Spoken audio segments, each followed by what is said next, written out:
Okay? Now, I will explain to you what's happening during constipation. We all know that we have to start a day with a healthy colon, right? Pag di ka lang makadumi isang beses in a day, what do you feel? Saan yung pain? Ulo. Masakit ang ulo. Masakit basically dito sa sacral area. Kasi nandyan yung sigmoid colon eh. Yan yung nagdadilate. Pag yung dumi natin hindi mo na ilabas, magdideposit na magdideposit. Kain ka kasi ng kain. Ilang beses tayo kumakain in a day? Come on. Ilang beses? 6 times. Yung iba dyan, hindi mabilang. Pagpunta ng opisina, may dala yung office mate. Kakain, hindi? Kakain. Di ba? How many times pala tayong kumakain? 20 times? May 20 times pa? You know what? Those toxins are accumulating inside na dapat idinudumi natin. And then you will go to your doctor, Doc, I have chronic pain somewhere here. You know, my migraine is not leaving me talaga. Kahit ano pa yung i-take ko, hindi ako iniiwanan. Dok, tinatantanan. Try to recall. Nag-move ka na ba? O hindi? Minsan lagi ganun. Dok, masakit yung dito. Maupo lang ako pag tayo kong ganyan. May discomfort. Ganun kasi ako sa clinic. Pag nagtatanong sa akin, pag ang complaint is lower back pain and migraine, I always ask, how many times do you move in a day? And then right after cleansing the colon, nasosolve. Do you believe that?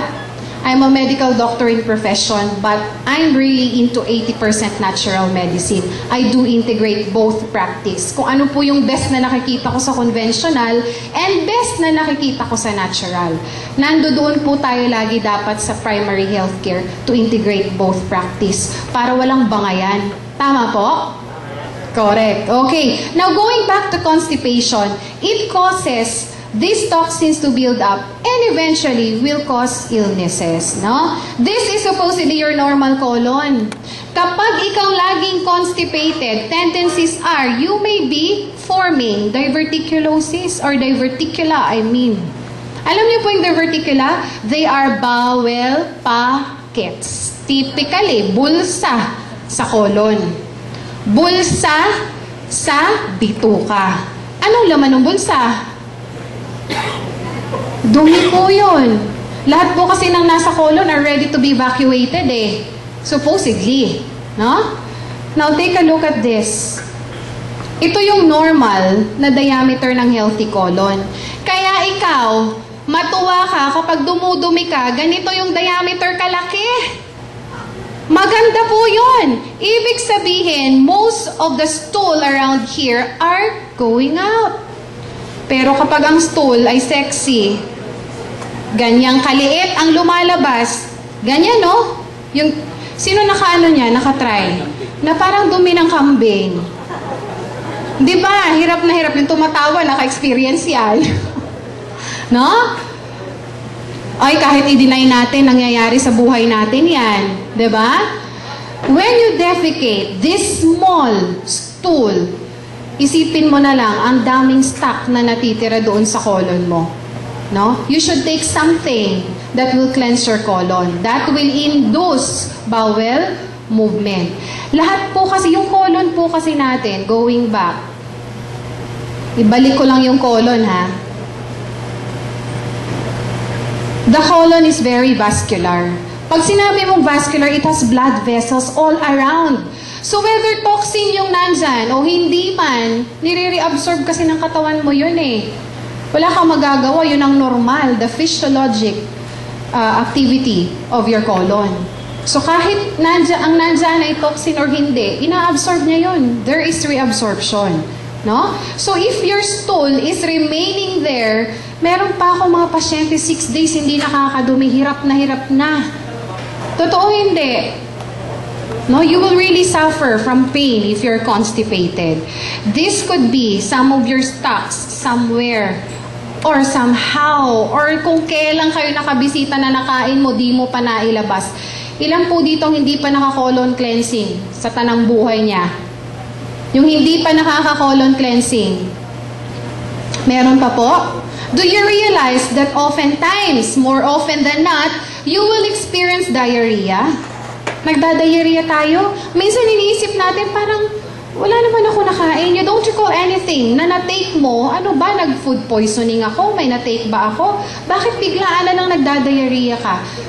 You have to realize na isa yon sa body's defense to get rid of toxins out of the colon. Dahil alam niya na marami ng toxicity and irritation inside. Gusto niya nang ilabas, but what do we do? Where do we go? Saan tayo pupunta? We go to the pharmacy and buy what? Diatabs, loperamide. Pimpigilan ka agad yung colon. Imbis na regularly, dinudumi mo, kiniklens ng sarili, pinipigilan. Nangyayari po ba sa atin yon? Kaya lang hindi natin naiintindihan yung function ng katawan, no? Kung minsan nga mas kilala mo pa yung mga artista sa television kesa sa sarili, hindi alam yung function, no? Okay? So that is why having a healthy colon is really very essential. Now, another thing. Sana po wala akong matamaan. Bato-bato sa langit, tamaan wag magalit. Minimizing stimulation. If you are suffering from chronic pain, most patients suffering from chronic pain, meron po silang excessive stimulation on the muscular system. Where do you get that? Caffeine. Caffeine actually uses your energy reserve. Pag nag-take po tayo ng any products containing caffeine, hindi po siya yung nagbibigay ng energy sa inyo. It's still your energy. Pero reserbang energy mo yun na ginagamit niya. I'll give you an example. Di po ba pag nagkasunog, kayang-kaya mong bitbitin yung ref na malaki? Correct? Those are energy reserves. Yun din po yung ginagamit ng caffeine when you take it. Who disagree? Meron po? Okay. The body must use energy and nutrients to expel the toxins of caffeinated drinks. Instead, na ginagamit niya yun for the recovery of your muscle and joints due to your strenuous activities. Daily ka naglalakad pumipila ka sa MRT, nagdadrive ka ng matagal, nakaupo ka ng matagal, nagbibit-bit ka ng wala sa eksaktong posisyon. You know what? Awkward positions will really damage joints. Imbis nagre-recover yon by taking caffeinated drinks, doon na pupunta. Do you realize that? Where do you find caffeine? Hindi lang po kape. Kawawa naman yung coffee. You find it in tea. Cha. Sino po nag-iced tea? O hindi pala ice, hot tea. Chocolates, pain relievers, soft drinks. Sila po ay caffeinated. Ano lang po ba sa soft drinks na walang caffeine? Any idea?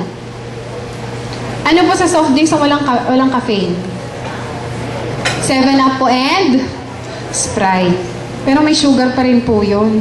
These are the sources of caffeine. Do you know that 9 out of 10 people is really consuming caffeine worldwide? Why is caffeine so popular? Why do you think? Because of the instant energy, even if it has let down.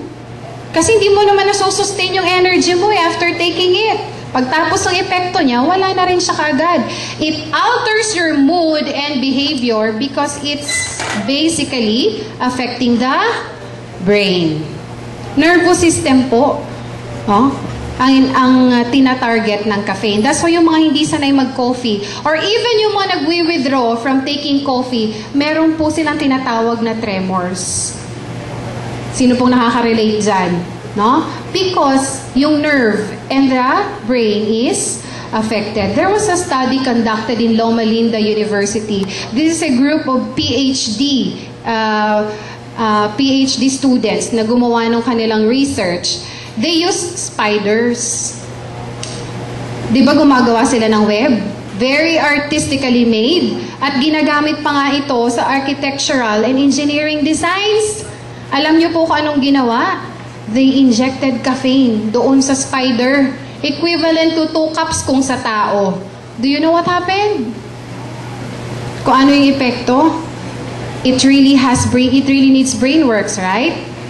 Until after 48 hours, ganun pa rin ang performance niya. It was 96 hours saka bumalik. Because 80 to 90 hours saka nawawala yung caffeine sa blood circulation natin.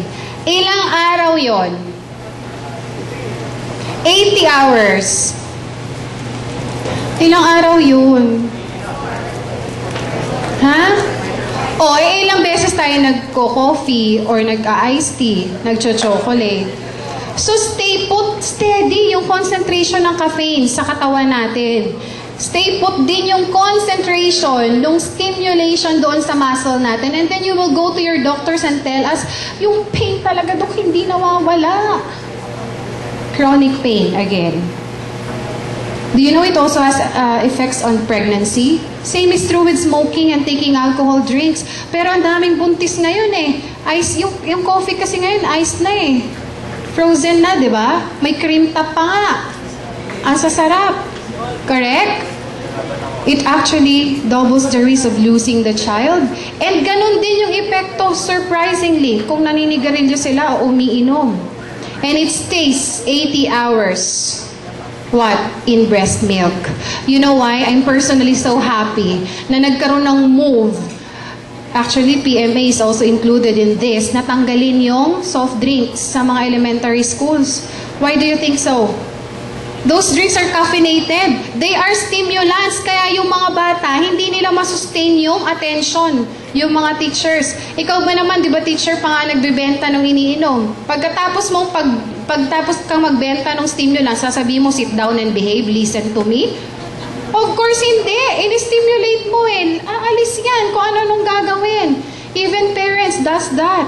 Diba? Binibigyan natin sila ng mga stimulant tapos papaluin yung bata. How come you're not behaving? Eh, binigyan mo ng stimulant, correct? Right now, do you think yung mga edad